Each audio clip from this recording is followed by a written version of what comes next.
నమస్తే, welcome to నేను సైతం. రాజకీయ పోరాటాల పురిటిగడ్డ పొన్నూరు నియోజకవర్గం. ఎంతో మంది రాజకీయ నేతలు ఇక్కడి నుంచే రాజకీయాల్లో తమదైన ముద్రను వేశారు. వారి బాటలోనే మేము నడుస్తున్నామనేది ప్రస్తుత రాజకీయ నేతలు చెబుతున్న మాట. తాను చేసిన ప్రజాసేవా కార్యక్రమాలు ప్రజల్లో తనకున్న ఆదరణే తనని బలమైన నాయకుడిగా నిలుపుతాయని అంబటి మురళీకృష్ణ గారు అంటున్నారు. వచ్చే ఏపీ అసెంబ్లీ ఎన్నికల్లో పొన్నూరు నియోజకవర్గం వైసీపీ టికెట్ రేస్లో ఉన్నారు. ఆయన మనోగతం ఏంటి, గెలుపుపై ఆయన ధీమా ఏంటి, ఆయన మాటల్లోనే అడిగి తెలుసుకుందాం. నమస్కారం అండి. నమస్కారం అండి. అదేవిధంగా బిగ్ టీవీ ప్రేక్షకులందరికీ కూడా నా హృదయపూర్వక నమస్కారం. ఎలా ఉన్నారు సార్? బాగున్నా అండి. చాలా బిజీగా ఉన్నారా సేవా కార్యక్రమాలు? బిజీగానే ఉన్నాయండి, రాత్రనక పక్కలనక. ఓకే, సో ఇప్పటి వరకు మీరు చాలా సక్సెస్ఫుల్ బిజినెస్ మ్యాన్, బిల్డర్ కూడా. అయితే ఎందుకని ఇప్పుడు రాజకీయ అరంగేట్రం చేద్దాం అనుకుంటున్నారు? ఎన్నో సేవా కార్యక్రమాలు కూడా చేశారు. కాకపోతే చాలామందికి ఉండే ఒక విమర్శ, చేసే సేవా కార్యక్రమాలు కూడా రాజకీయ లబ్ధి కోసమే అన్న విమర్శలకి మీరు కూడా ఎలాంటి సమాధానం ఇస్తారు? అంటే రాజకీయాలు, నేను ప్రత్యక్ష రాజకీయాల్లో లేనప్పటికీ నేను రాజకీయ కుటుంబానికి చెందిన వ్యక్తినే. రాజకీయాలు నాకు చిన్నప్పటి నుంచి కూడా తెలుసు. నేను ఎప్పుడు ప్రత్యక్ష రాజకీయాల్లోకి రావాలని తలంపు నాకెప్పుడు ఉండేది కాదు. అయితే జగన్మోహన్ రెడ్డి గారు ముఖ్యమంత్రి అయిన తర్వాత వారు డౌన్ ట్రాడన్ పీపుల్, బీద వర్గాలకు చేస్తున్నటువంటి సంక్షేమ కార్యక్రమాలు చూసిన తర్వాత స్ఫూర్తితోటి, అంటే అనేక విధాలుగా మానవ వనరులను అభివృద్ధి చేసి ప్రతి వారిని విద్యా వైద్యం వారికి ఉండడం వల్ల రాష్ట్రం అభివృద్ధి చెందుతుంది, మానవ వనరులు అభివృద్ధి చెందుతాయనేటువంటి దృక్పథంతో వారు చేస్తున్నటువంటి సంక్షేమ కార్యక్రమాల స్ఫూర్తితోటి మొదటిగా బజరంగ్ ఫౌండేషన్ అనే ఒక సేవా సంస్థను 3 సంవత్సరాల క్రితం ప్రారంభించి ప్రతి కార్యక్రమాన్ని వారి పేరు మీదే నేను కొన్ని కార్యక్రమాలు చేయడం జరిగింది. ఉదాహరణకి 2021లో వారి పుట్టినరోజును పురస్కరించుకుని తలసేమియా చిన్నారుల కోసం ఒక బ్లడ్ డొనేషన్ క్యాంప్ని చేయాలని చేస్తే అది ఎంతో భారీగా, అంటే దక్షిణ భారతదేశంలోనే సింగిల్ లార్జెస్ట్ క్యాంప్లో 1469 యూనిట్లని ఒకే శిబిరంలో ఒకే రోజు సేకరించడం అనేది ఒక రికార్డ్. అది కూడా ఎండ్ యూజర్ని ఐడెంటిఫై చేసి, అంటే తలసేమియా చిన్నారుల కోసం, అంటే జగన్మోహన్ రెడ్డి గారు ముఖ్యమంత్రి అయిన తర్వాత తలసేమియా చిన్నారులకు రక్త మార్పిడి కోసం వారిస్తున్నటువంటి 10,000 రూపాయల పెన్షన్ని ఒక స్ఫూర్తిగా తీసుకుని ఆ స్కీమ్ని పాపులర్ చేయాలని, దాంతోపాటుగా వారికి చేదోడు వాదోడుగా మనం కూడా ఈ రక్తదానాన్ని వారి పుట్టినరోజున నిర్వహించాలనేది చేయడం, అది ఎంతో ఘనంగా విజయం సాధించడంతో మరింత ముందుకు వెళ్ళాలని, అంటే ప్రభుత్వంలో వారి మానసిక పుత్రిక అయినటువంటి గ్రామ వాలంటీర్ వ్యవస్థను నెలకొల్పడం, గ్రామ వాలంటీర్లకు మరి 10వ క్లాసు నుంచి పైన ఉన్నటువంటి వ్యక్తులకి మరి ఎప్పుడో చదువుకున్నారో వారికి ఏమన్నా ఈ జగన్మోహన్ రెడ్డి గారి సంక్షేమ కార్యక్రమాల పట్ల పూర్తిగా అవగాహన ఉందో లేదో అని, ప్రభుత్వానికి చేదోడు వాదోడుగా ఉందా అని గ్రామ వాలంటీర్లందరికీ ఒక అవగాహన పోటీ పరీక్ష, అంటే జగన్మోహన్ రెడ్డి గారి సంక్షేమ కార్యక్రమాల మీద ఒక అవగాహన పోటీ పరీక్ష నిర్వహించాలని మేము సిద్ధం చేసుకుని ఆ కార్యక్రమాన్ని నిర్వహించినప్పుడు అనూహ్యమైన స్పందన. అంటే ఒక్క రోజులో ఉదయం మొదలుకొని సాయంత్రం వరకు 45 నిమిషాలు పరీక్ష, 45 నిమిషాలు చేంజ్ ఓవర్ పెట్టుకుంటే ఒక 50 క్వశ్చన్లు, ఆబ్జెక్టివ్ టైప్ క్వశ్చన్స్ ఓఎంఆర్ షీట్స్తో ఫిలప్ చేయించి వారికి నాలెడ్జ్ పెంచాలని ముందే ఒక 1000 క్వశ్చన్ని ఫ్యాకల్టీని పెట్టి వాటిని తయారు చేయించి ముందే వారికి నెట్లో సర్వ్ చేయడం ద్వారా ఎగ్జామ్ పెడితే ఉదయం నుంచి సాయంత్రం వరకు 5,423 మంది గ్రామ వాలంటీర్లు మా క్యాంపస్కి వచ్చి పరీక్ష రాసినటువంటి సంఘటన నాకెంతో స్ఫూర్తినిచ్చింది. అయితే వారిని ప్రోత్సహించడం కోసం మొదటి బహుమతిగా 1 లక్ష రూపాయలు, రెండో బహుమతిగా 50,000, 25,000 అట్లా ప్రోత్సాహ బహుమతులు పెట్టి ఈ ప్రభుత్వంలో జరుగుతున్నటువంటి కార్యక్రమాల్లోకి మనం చేదోడు వాదోడుగా మద్దతు తెలియజేయడంలో ఒక వినూత్న పద్ధతి ద్వారా ఇలాంటి అవేర్నెస్ ఎగ్జామ్ని పెట్టడం ఎంతో స్ఫూర్తినిచ్చింది.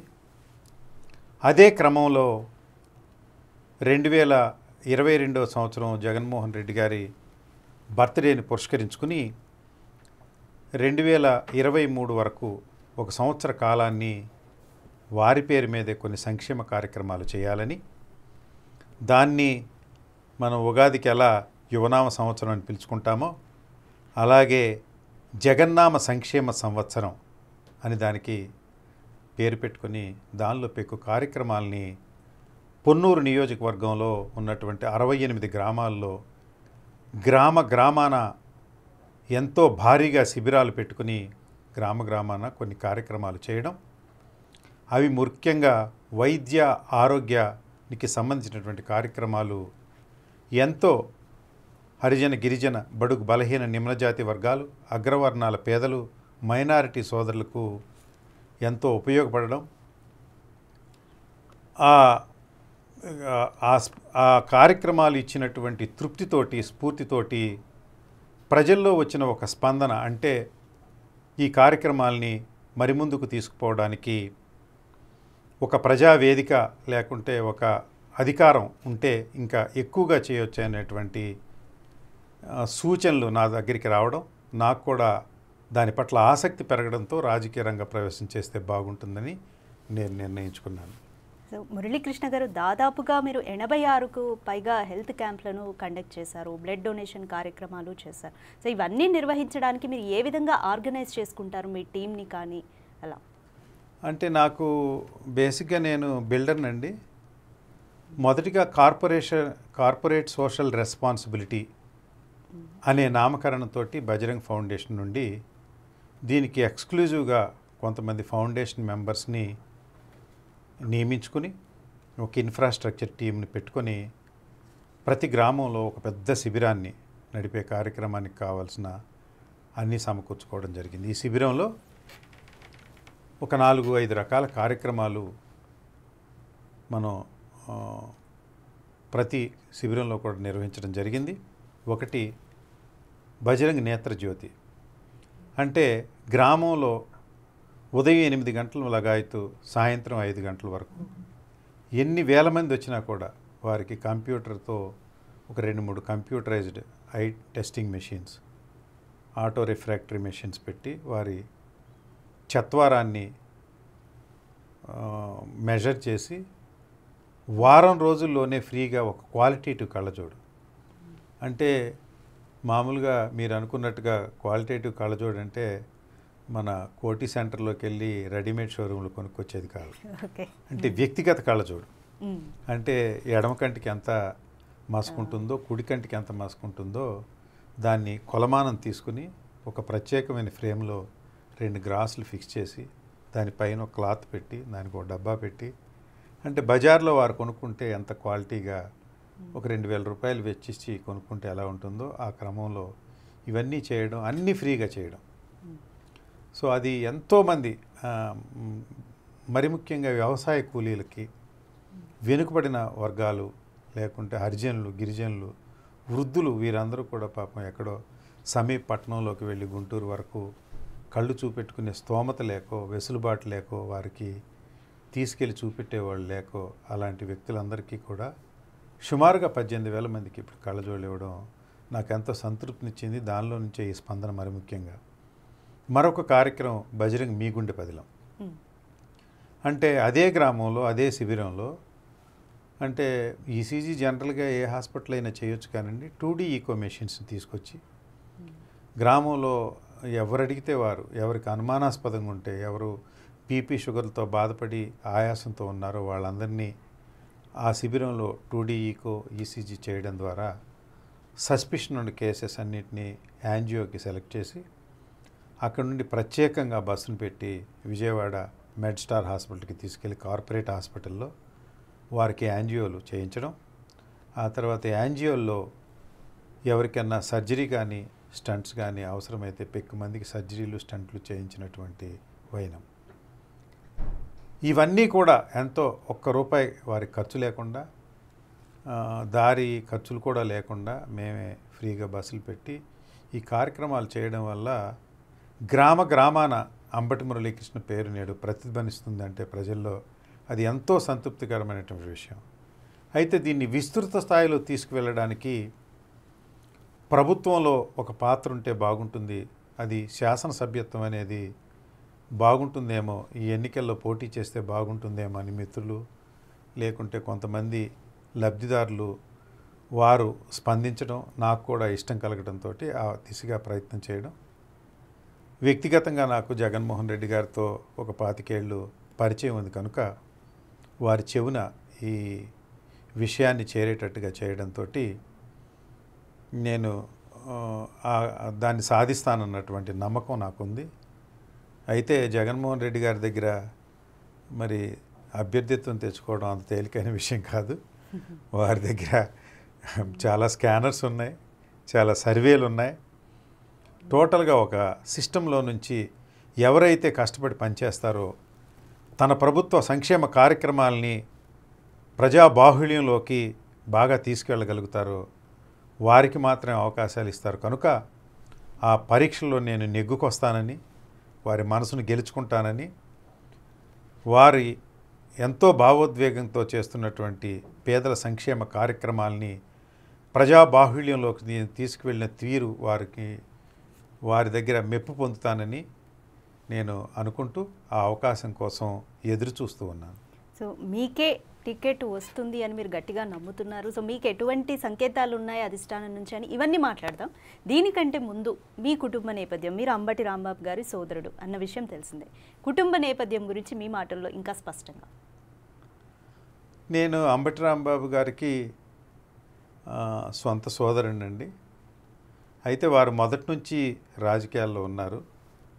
నేను వారికి చేదోడు ఓదోడుగా ముఖ్యమైన పాత్ర నిర్వహిస్తూ ఎన్నికల సమయంలో చేసి పెడుతూ ఉన్నాను. అయితే నాకు వసుధ రాజకీయంగా ప్రత్యక్షంగా రావాలని ఈ 30 సంవత్సరాల కాలంలో నేను ఎప్పుడు భావించలేదు. కాలానుగుణంగా జగన్మోహన్ రెడ్డి గారు ప్రభుత్వం ఏర్పడిన తరువాత వారు చేస్తున్నటువంటి సంక్షేమ కార్యక్రమాలు రాజకీయాలకు అతీతంగా బడుగు బలహీన నిమ్నజాతి వర్గాలు, లేకుంటే విద్యా వైద్యం పట్ల వారు చేస్తున్న కార్యక్రమాలు, మానవ వనరులు అభివృద్ధి చేయడానికి చేస్తున్నటువంటి కార్యక్రమాలు నాకు నచ్చి, ఒక కార్పొరేట్ విజన్ ఉన్న నాలాంటి వ్యక్తులు వారికి చేదోడు వాదోడుగా ఉంటే ప్రజలకి ఇంకా న్యాయం జరుగుతుందనే నమ్మకంతో, ఒకటి నా సొంత గ్రామమైనటువంటి పొన్నూరు జిల్లా మామళ్ళపల్లి గ్రామంలో నేను ఏర్పరచుకున్నటువంటి అనుబంధం, ఆ గ్రామం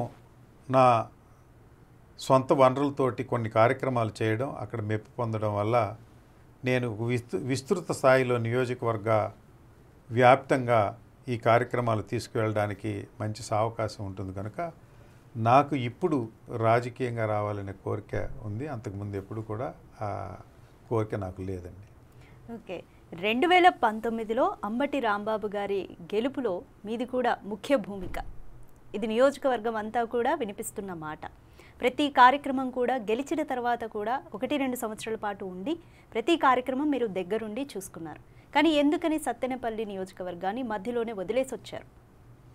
అంటే వాస్తవంగా అండి 2014 సంవత్సరంలో తోట చంద్రశేఖర్ గారు, అంటే నేను అప్పుడు ఆదిత్య కన్స్ట్రక్షన్ కంపెనీలో మేనేజింగ్ డైరెక్టర్గా ఉండేవాడిని, వారికి జగన్ గారితో అనుసంధానం చేసి వారు ప్రజారాజ్యంలో ఉన్నటువంటి వ్యక్తిని వైఎస్ఆర్ కాంగ్రెస్ పార్టీలో చేరే విధంగా నేను మధ్యవర్తిత్వం వహించడం, వారు 2014లో ఏలూరు నుంచి పార్లమెంట్ సభ్యులుగా పోటీ చేసి అప్పట్లో మరి తెలుగుదేశం ప్రభుత్వం అధికారంలోకి రావడం వల్ల విజయం సాధించలేకపోయారు స్థానికి.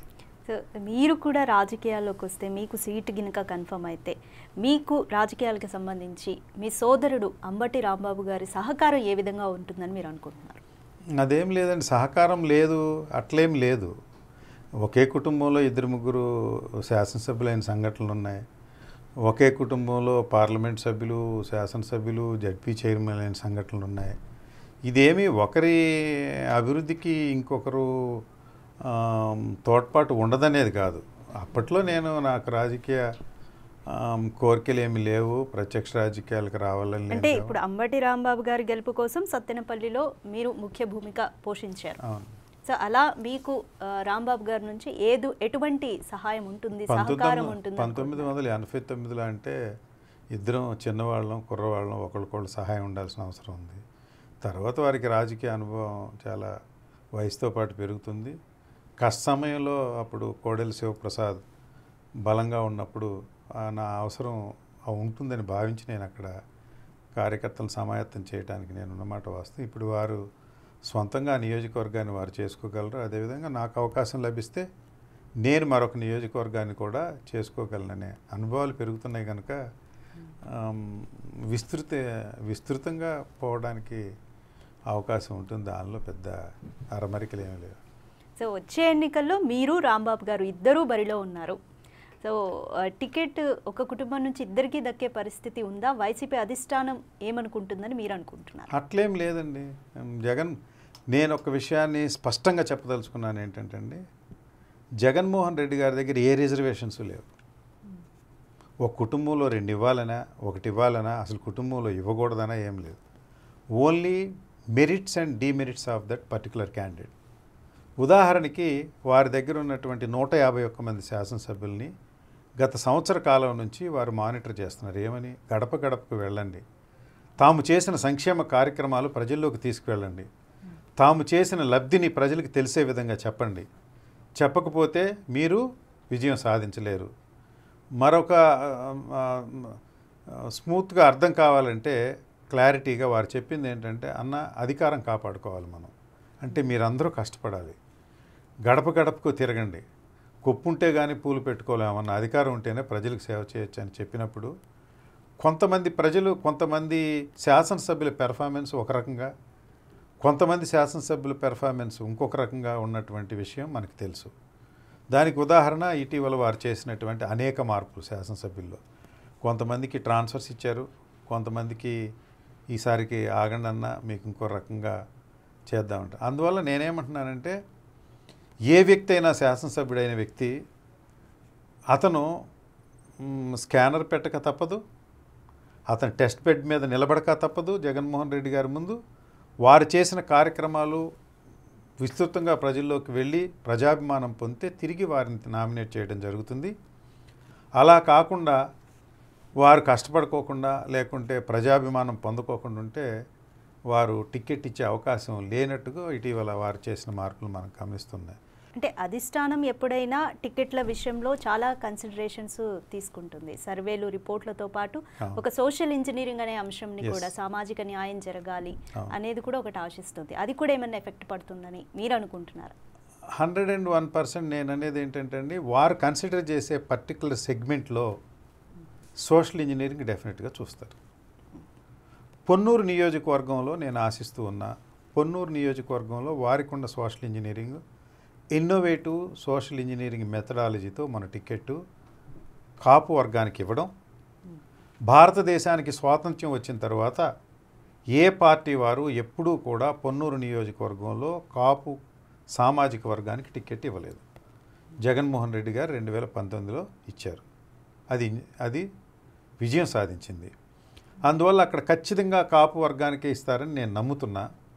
అందువల్ల ఆ నియోజకవర్గాన్ని నేను టార్గెట్ చేసుకుని అక్కడ సంక్షేమ కార్యక్రమాలు చేశాను కనుక నాకు అవకాశం లభిస్తుందని నేను ఆశపడుతున్నా. ఇది సోషల్ ఇంజనీరింగ్ ప్రకారంగా సూటబుల్లే. ఇప్పటికైతే పొన్నూరు నియోజకవర్గంలో మీరు ప్రస్తుత శాసనసభ్యులు ఇద్దరు కూడా ఒకే గొడుగు కింద ఉన్నారు.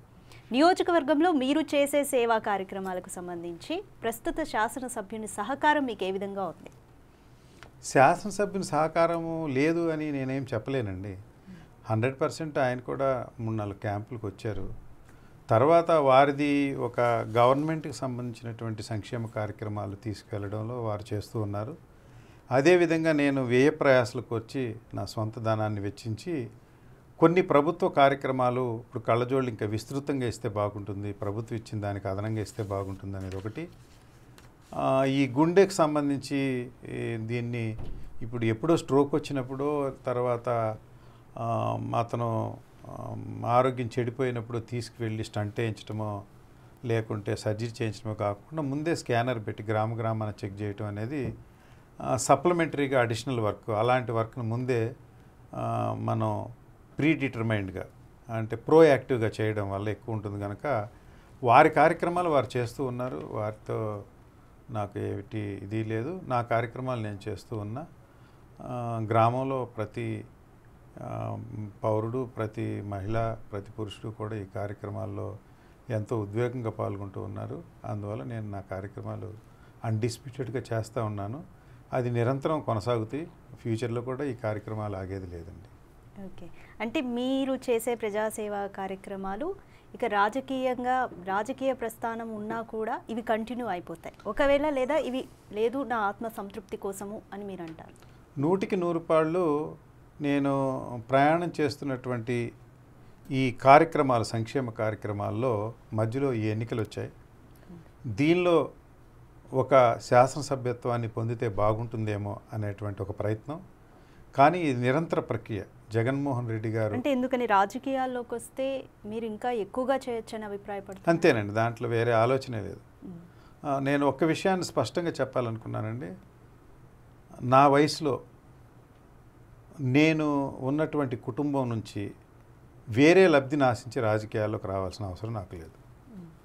రాంబాబు గారు ఈ రోజున మరి అత్యుత్తమమైన పోర్ట్ఫోలియో కలిగి ఉన్నారు. నా సోదరులు, వారు ఇరిగేషన్ మంత్రి.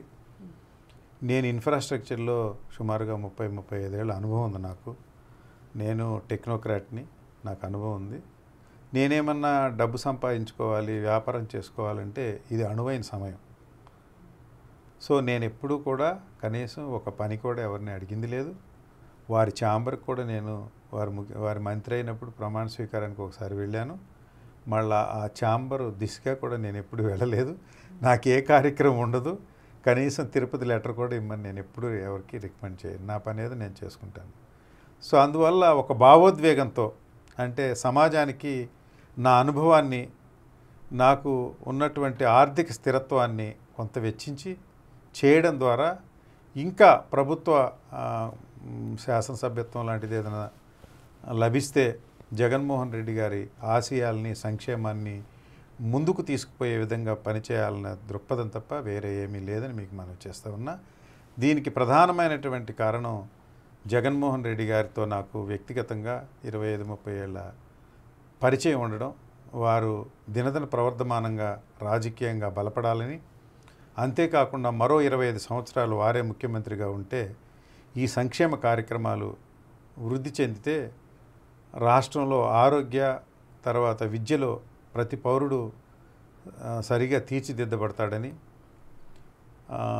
వారు ఉండాలనేటువంటి దృక్పథంతో వారికి చేదోడు వాదోడుగా ఉండాలని నేను సైతం ఎంతో కొంత చేయాలనేటువంటి కార్యక్రమంతో ఉన్నాను తప్ప వేరే ఆలోచన నాకు లేదు. పొన్నూరు టికెట్ మీకే కేటాయిస్తే మీకు గట్టి పోటీ టీడీపీ నుంచి ఉంటుంది. పొన్నూరు నియోజకవర్గం టీడీపీకి కంచుకోట లాంటిది. ఇప్పటికే 5 సార్లు వరుసగా గెలిచిన ధూళిపాల నరేంద్రని మీరు ఢీ కొడతారు అని అనుకుంటున్నారా? ఎంతవరకు ధీమాగా ఉన్నారు? అంటే పొన్నూరు నియోజకవర్గం తెలుగుదేశం పార్టీ ఎక్కువగా గెలిచిందండి. దాంట్లో మనం ఒప్పుకోకపోయినా అది వాస్తవం. 25 సంవత్సరాల పాటు తెలుగుదేశం గెలిచింది. అదేవిధంగా ఇప్పుడు మీరు చెబుతున్నటువంటి పేరు గల వ్యక్తి అభ్యర్థి అవుతాడని అనుకుంటున్నారు. మరి అది మనకు తెలియదు, అది వాళ్ళ ఇంటర్నల్ ఇష్యూ. నేను చెప్పాలనుకునేది ఏంటంటే 25 సంవత్సరాలు ఒక వ్యక్తి శాసనసభ్యుడిగా ఉంటే ఏమైనా సంక్షేమ కార్యక్రమాలు చేయగలిగారా? వారికి ఒక పెద్ద డైరీ ఉంది, దానికి అనుసంధానంగా ఒక కార్పొరేట్ ఆసుపత్రి ఉంది. మీరు ఒక వైద్య శిబిరాన్ని పెట్టి ఒకరికి కళ్ళజోడించగలిగారా? ఒక్క వైద్య శిబిరాన్ని పెట్టి ఒకరికి 2DEకో ECG చేయగలిగారా? అక్కడి నుంచి తోడుకొని వెళ్ళి యాంజియోగ్రామ్ చేయగలిగారా? అక్కడి నుంచి ఏమన్నా బైపాస్లు లేకుంటే స్టంట్లు వేయించగలిగారా మీరు? అంటే మీ దృక్పథం పెత్తందారీ దృక్పథం, మీ దృక్పథం బూర్జువా దృక్పథం. మీకున్న హాస్పిటల్ మీ వ్యాపార అభివృద్ధి కోసం పెట్టుకుంది కానీ ప్రజా సంక్షేమం కోసం పెట్టుకుంది కాదు. నేను మెడికల్ డాక్టర్ని కాదు, నాకు ఏ హాస్పిటల్ లేదు. నేను ఇన్ని శిబిరాలు నడిపాను, ఇన్ని వేల మంది ప్రజానీకాన్ని వైద్య ఆరోగ్య రంగంలోకి నా వంతు కర్తవ్యంగా నేను ఇంత చేశాను కనుక అదే నా విజయానికి తొలిమెట్టు అని నేను భావిస్తూ ఉన్నాను. 100కి 100 పాళ్ళు జగన్మోహన్ రెడ్డి గారు ముఖ్యమంత్రి అయిన తర్వాత ట్రెడిషనల్ పాలిటిక్స్కి చెల్లు చీటి, అంటే బూర్జువా వ్యవస్థకి, పెత్తందారీ వ్యవస్థకి చెల్లు చీటి పడిందని, వారి సంక్షేమ కార్యక్రమాలు వారి వారసులుగా ఏ నియోజకవర్గంలో ఎవరు ముందుకు తీసుకుపోతారో వారు ఘన విజయం సాధిస్తారనే పూర్తి నమ్మకంతో నేనున్నాను కనుక నాకు జగన్మోహన్ రెడ్డి గారి సంక్షేమ కార్యక్రమాలే నాకు వెన్ను దన్ను, వాటినే ప్రజల్లోకి తీసుకుని వెళుతూ దానికి కొంత తోడుగా నేను కొన్ని కార్యక్రమాలు చేసుకుంటూ ఈ ఎన్నికల్లో జగన్మోహన్ రెడ్డి గారు అవకాశం కల్పిస్తే ఖచ్చితంగా విజయం సాధిస్తా అనడంలో నాకు ఏమాత్రం అపనమ్మకం లేదు. వారికి 25 సంవత్సరాల అనుభవం ఉండండి, తెలుగుదేశం పార్టీ బలంగా ఉందని అనుకోండి. అది సాంప్రదాయ రాజకీయాల్లో అప్పుడు వచ్చినాయి, ఇప్పుడు సాంప్రదాయేతర రాజకీయాలు నడుస్తున్నాయి. సంక్షేమ దిశగా ఈ ప్రభుత్వం నడుస్తుంది, సంక్షేమ దిశగా ప్రజలు నడుస్తున్నారు. సంక్షేమానికి వెన్నుదన్నుగా ఉన్న వారు మాత్రం విజయం సాధిస్తారు కనుక వాటిలో నేను ప్రథమంలో ఉన్నానని నేను నమ్ముతా ఉన్నాను. సో ఇంకా నియోజకవర్గంలో టీడీపీ నుంచి వినిపిస్తున్న మాట ఏంటంటే, వైసీపీ టికెట్ మీకు వస్తే టీడీపీ నుంచి మేము ఈజీగా గెలుస్తాము అనే అభిప్రాయం కూడా వ్యక్తమవుతుంది. వారు బాహాటంగానే అంటున్నారు. దీనిపై మీరేమంటారు? జనసేన పార్టీ ఇటువరకు 13,000 ఓట్లు చీల్చుకుంది ఈ నియోజకవర్గంలో. మేము జనసేన కలిసిపోయాం కనుక మేము గెలుస్తామని. మీకు ఒక్క విషయం నేను చెప్పాలనుకుంటున్నా. ఎవరు ఒప్పుకున్న ఒప్పుకోకపోయినా జనసేన పార్టీ కొద్దిగా కాపు సామాజిక వర్గాన్ని అండదండలతోటి నడుస్తున్నటువంటి పార్టీ. పోయినసారి జనసేన పార్టీకి ఒక 13,000 ఓట్లు వచ్చినాయి. అదేవిధంగా కాపు సామాజిక వర్గానికి చెందిన కొన్ని ఓట్లు ధూళిపాళ నరేంద్రకు కానీ వచ్చినాయి. కానీ జగన్మోహన్ రెడ్డి గారి సంక్షేమ కార్యక్రమాల వల్ల అంత రీషఫల్ అయిపోయింది. ఇప్పుడు అట్లా లేదు. మధ్యతరగతి నుంచి దిగువ స్థాయిలో ఉన్నటువంటి కాపు వర్గాలన్నీ కూడా ఈ సంక్షేమ కార్యక్రమాల్లో లబ్ధిదారులు. వారందరినీ కూడా కూడగట్టుకొని వారి కాపు సామాజిక వర్గానికి చెందిన నేను వారి కుల ప్రతిష్ట పెరిగే విధంగా 10 మందికి సహాయం చేసే విధంగా మనలో చెందిన ఒక వ్యక్తి, మన సామాజిక వర్గానికి చెందిన వ్యక్తి పొన్నూరు నియోజకవర్గంలో గ్రామాన ఇన్ని కార్యక్రమాలు చేశాడు, ఇతనికి వెన్నుదన్నుగా ఉండాలనేటువంటి అచంచలమైనటువంటి కోరికతోటి వారంతా ఉండాలని నేను గమనిస్తూ ఉన్నాను. అలాంటి కార్యక్రమాలు నేను కాపు గ్రామాలన్నింటిలో కూడా ఈ శిబిరాలు నడిపాను. వారు ఎంతో మద్దతునిచ్చారు. అందువల్ల జనసేన ప్రభావం ఆ నియోజకవర్గంలో ఏమీ ఉండదు. అది తెలుగుదేశం వైపు ఒక ఓటు కూడా మర్రుతుంది నేను అనుకోవట్లేదు. మొత్తాన్ని వాళ్ళ మనసులు నేను గెలుచుకుని కాపు సామాజిక వర్గం ఓట్లన్నీ కూడా నేను తెచ్చుకోగలనని నమ్మకంతో ఉన్నాను. జగన్మోహన్ రెడ్డి ప్రభుత్వ విధానాలే ఇప్పుడు పొన్నూరు నియోజకవర్గంలో కూడా ఓటు బ్యాంకు పెరగడానికి కారణమని మీరు అనుకుంటున్నారా? అలాగే ఈ ప్రభుత్వం పనితీరుపై మీ అభిప్రాయం ఏంటి? వచ్చే ఎన్నికలకు సంబంధించి నియోజకవర్గాల్లో అభ్యర్థుల మార్పు చేర్పులపై కూడా మీ అభిప్రాయం ఏంటి? అలాగే వై నాట్ 175 అన్న ధీమా ఎందుకు వ్యక్తం చేస్తుంది అనుకోవచ్చు? నేను రాక్ బాటంలో ప్రతి ఒక్క వ్యక్తికి 18,000 మంది కళ్ళజోళ్ళు ప్రతి ఒక్క వ్యక్తికి నేనే కళ్ళజోడు పెట్టి ఒక 5 అడుగుల డయామీటర్లో ఉన్న ఒక ఫోటో చూపెట్టి ఎవరమ్మా అని నన్ను అడుగుతాను. అమ్మ అని అడిగితే జగను అంటారు, ఎక్కువ మంది జగనన్న అంటారు. ఇంకొద్దిగా అగ్ర కులాల వారు జగన్మోహన్ రెడ్డి అంటారు. అంటే నేను ప్రపంచంలో నేను సిన్సియర్గా చెప్తున్నాను, ఇంతకంటే మాస్ లీడర్ ఎవరు ఉండరేమో అన్నంత ఇదిగా ఉంది. అంటే అంత ఐడెంటిఫై చేస్తున్నారు. అంటే కేవలం వారి లబ్ధి పొందటం వల్ల ప్రజానీకం వారిని ఒక సంక్షేమ ఆరాధ్యుడిగా పూజిస్తున్నటువంటి సంక్షేమ విప్లవాజుడనిగా ఆయన రూపాంతరం చెందారు కనుక ఆయన సంక్షేమం ఎక్కువగా పనిచేస్తుంది కనుక ఆ సంక్షేమంలో పొందుతున్నటువంటి ప్రజానీకాన్ని సమాయత్తం చేయడం ద్వారా కార్యకర్తల్ని మనం జాగ్రత్తగా పనిచేసే విధంగా వారి ఆత్మగౌరవాన్ని ఇనుమడింపజేయటం పెంచడం ద్వారా కలివిడిగా ఒక మోనోలిథిక్గా ఈ విజయాన్ని నేను సాధించగలనని నేను నమ్ముతూ ఉన్నాను. సో ఒకవేళ అధిష్టానం మీకు అవకాశం ఇవ్వకపోతే పార్టీలో మీ పనితీరు ఏ విధంగా ఉంటుంది? ఇన్ కేస్ అవకాశం ఇస్తే మీ భవిష్యత్ ప్రణాళిక ఏంటి? ఇది నేనేంటంటే ఆశాజనకంగా మనం ఎదురు చూస్తున్నప్పుడు ఇవ్వకపోతే అనే ప్రశ్న ఉద్భవించదు. మన కార్యక్రమాలు నాకేం జగన్మోహన్ రెడ్డి గారు పిలిచి మీకు సీట్ ఇస్తున్నాం మీరు కార్యక్రమాలు చేయమని అనలేదు. నేను కార్యక్రమాలు చేయడం ద్వారా వారి మెప్పును పొంది వారి విశ్వాసాన్ని పొంది వారి సర్వేల్లో నేను గణనీయంగా మార్కులు తెచ్చుకుని నేను సీట్ తెచ్చుకోవాలనుకుంటున్నా. కాలం నిర్ణయిస్తుంది. ఆశాజనకంగా ఎదురు చూడటమే ప్రస్తుతం నా చేతిలో ఉన్నటువంటి కార్యక్రమం. ఎప్పుడూ జగన్మోహన్ రెడ్డి గారి భక్తున్నే, ఎప్పుడూ ఆయన విశ్వాస పాత్రున్నే నేను, ఎప్పుడూ ఆయన దినదిన ప్రవర్ధమానంగా రాజకీయాల్లో ఉండాలని, ఈ పేద ప్రజానీకాన్ని ఉద్ధరించాలని నేను ఎల్లవేళ కోరుకుంటాను. స్వల్పకాల లబ్ధి నాలో లేదు. సో అధిష్టానం దగ్గర మీకు సంబంధించి సర్వే రిపోర్ట్లు ఏ విధంగా ఉన్నాయని అనుకుంటున్నారు? ఇప్పటివరకు మీకు అధిష్టానం నుంచి సీటుకి సంబంధించి ఎటువంటి సంకేతాలు ఉన్నాయి? సర్వే రిపోర్ట్లు ఎలా ఉన్నాయి అని నేనేమి చూడలేను కానండి. అవి నాకు చెప్పి సర్వే చేయరు. కానీ 100కి 100 నేను నమ్ముతానండి. ఎందుకంటే సర్వే వాళ్ళు గ్రామాల్లో తిరుగుతున్నప్పుడు సర్వే చెప్పిన వాళ్ళు కానీ, లేకుంటే అక్కడ ఉన్నటువంటి నాకు ఇప్పుడే గ్రామాల్లో ఉన్నటువంటి కార్యకర్తలతోటి, లేకుంటే ప్రజానీకంతో అవినాభావ సంబంధాలు ఏర్పడినాయి. ఎందుకంటే ఒక గ్రామాన్ని నేను 5-6 సార్లు విజిట్ చేస్తాను, 5-6 రోజులు ఉంటాను. ఎలాగయ్యా అంటే ఒకరోజు పెట్టే ముందు రోజు నేను అక్కడ గ్రామంలో మోటివేట్ చేయటానికి ఉంటాను, మరి శిబిరం నిర్వహించిన రోజంతా ఉంటాను, మళ్ళీ యాంజియోగ్రాములకు తీసుకెళ్లే రోజు వెళ్తాను, మళ్ళీ యాంజియోగ్రాములు అయిపోయి తర్వాత సర్జరీలు అయిపోయిన తర్వాత మళ్ళీ పలకరించడానికి వెళ్తాను, మధ్యలో ఎవరన్నా ట్రైసైకిల్స్ ఉంటే అవి ఇవ్వడానికి వెళ్తాను, తర్వాత కళ్ళజోళ్ళు పెట్టడానికి ప్రతి గ్రామంలో ప్రతి వ్యక్తికి కళ్ళజోళ్ళు పెట్టే రోజు ఉంటాను. ఇన్ని రోజులు ఆ గ్రామంలో ఉన్నప్పుడు అక్కడుండే ప్రజలతోటి తెలియకోకుండా అవినాభావ సంబంధాలు ఏర్పడతాయి.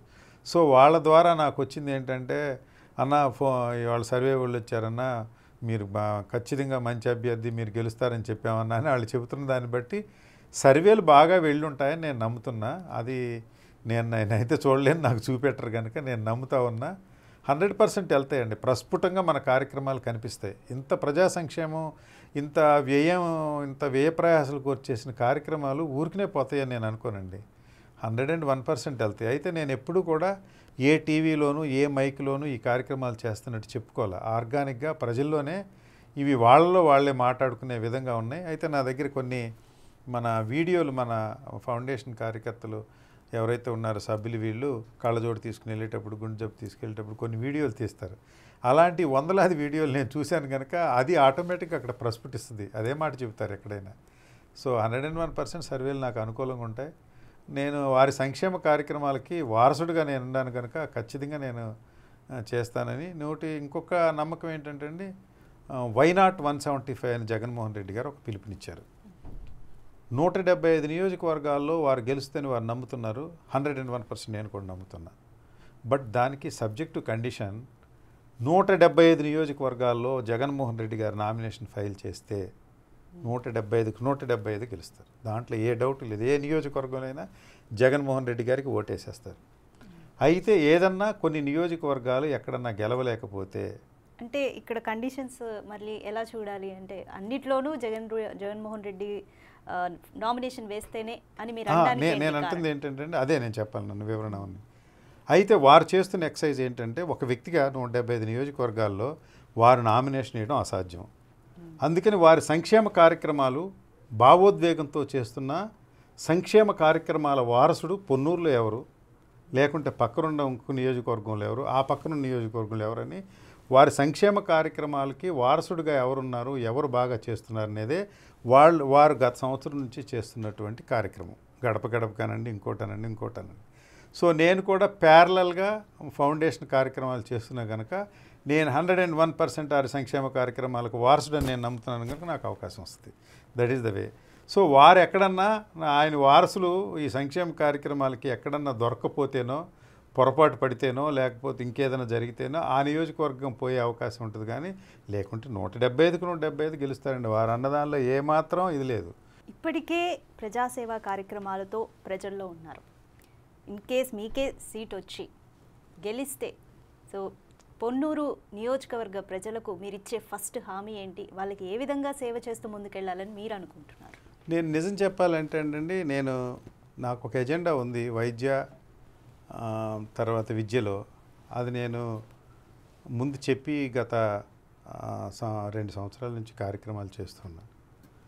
వీటిని విస్తృతంగా చేయాలనేది ఒక ఎజెండా.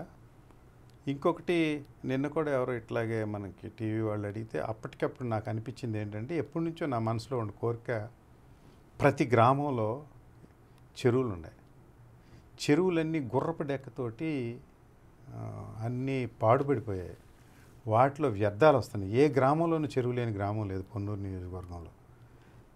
దీనికి నేనేమంటా అంటే ప్రతిదానికి ప్రభుత్వం ఇంక చూడాల్సిన అవసరం లేదు. ప్రతి ప్రభుత్వానికి ఉండే సాధక బాధకాలు వేరే ఉంటాయి. ఇన్ని సంక్షేమ కార్యక్రమాలు నడిపించాలంటే అన్నీ సాధ్యపడకపోవచ్చు. సో ఉదాహరణకి కళ్ళజోళ్ళు నేను విస్తృత స్థాయిలో ఇచ్చాను. 18,000 కళ్ళజోళ్ళు అవసరం ఉండుండొచ్చు. కానీ ప్రభుత్వానికి అది చేసే వెసులుబాటు కూడా సమయం సందర్భం ప్రకారం ఒక్కోసారి కుదరకపోవచ్చు. అక్కడ సప్లిమెంట్ చేయడం ద్వారా దాన్ని మనం ప్రజాభిమానాన్ని ఎక్కువగా ప్రభుత్వానికి పెంపొందించే విధంగా ఈ నియోజకవర్గంలో ఉన్న చెరువులన్నింటినీ కూడా ప్రభుత్వ నిధులు లేమిగా ఉన్నప్పటికీ కూడా సొంత నిధులు అంటే అక్కడ లబ్ధిదారులు ఎవరైతే ఉంటారో ఉదాహరణకి కాంట్రాక్టర్లు లేకుంటే వ్యాపారస్తులు వీరంతా కూడా ప్రభుత్వాన్ని ఎవరైతే వాడుకుంటారో వారిని ఇన్స్పైర్ చేయడం ద్వారా వస్తు రూపేణ కొంత సహాయాన్ని తీసుకొని ఆ చెరువులన్నింటినీ పునరుద్ధరణ చేసి వాటి కట్టలన్నీ బలంగా చేసి వాకింగ్ ట్రాక్లు చేసి చుట్టూ చెట్లు మొలిపించడం ద్వారా మనం ప్రతి గ్రామంలో ఉన్న ప్రతి మహిళకి ప్రతి పురుషుడికి ఒక బ్రీతింగ్ స్పేస్, ఒక వాకింగ్ స్పేస్, ఒక ఎక్సర్సైజ్ స్పేసు ఇచ్చి మా ఇంతకుముందు పెట్టినటువంటి ఓపెన్ జిమ్ చిన్నవి అంటే ఎక్కువ ఖర్చు లేకుండా అలాంటివి పెట్టడం వల్ల మనకి ఈ ఆరోగ్య సమస్యలు తగ్గడం, అదేవిధంగా మన గ్రామంలో కొద్దిగా పిల్లలందరూ కూడా మంచి ఆట స్థలంలాగా దాన్ని వాడుకోవటం వల్ల ఉపయోగం ఉంటుందని కొత్తగా మరి మనం స్థలాలు కొని పెద్ద పెద్ద జిమ్ములు వేసి పెద్ద పెద్ద స్టేడియంలు కట్టే వెసులుబాటు అంత ఉండదు కనుక ఈ చెరువులను అలా వాడుకోవాలని నాకు అనిపిస్తూ ఉందండి. అది ఖచ్చితంగా నాకు అనిపించింది. దాన్ని నేను సాధిస్తానని కూడా నమ్ముతున్న అవకాశం వస్తే. సో ఫైనల్గా ప్రజాసేవా కార్యక్రమాలు, మీరు చేసిన ప్రజాసేవా కార్యక్రమాలు, ప్రజల్లో మీకున్న ఆదరణ, అలాగే ప్రస్తుత ప్రభుత్వానికి నియోజకవర్గంలో ఉన్న ఓటు బ్యాంకు బలం, అలాగే మీ పైన ఉన్న పాజిటివ్ సర్వే రిపోర్ట్లు, వీటన్నిటినీ కూడగట్టుకొని నియోజకవర్గంలో ప్రజలకు సేవ చేస్తాను, గెలిస్తే నాకు ఒక అవకాశం ఇస్తే గెలిస్తే మీకు సేవ చేస్తాను అంటూ మీరు చాలా బలంగా నమ్ముతున్నారు. Wish you all success. Thank you అండి. Thank you. So Jaganmohan Reddy గారి వెంక ఆశగా చూస్తున్నా ఆ కోరిక ఫలిస్తుందని విశ్వాసంతో ఉన్నానండి. నమస్కారం. నమస్కారం. ఇది అంబటి మురళీకృష్ణతో ఇవాల్టి నేను సైతం. Keep watching Big TV news.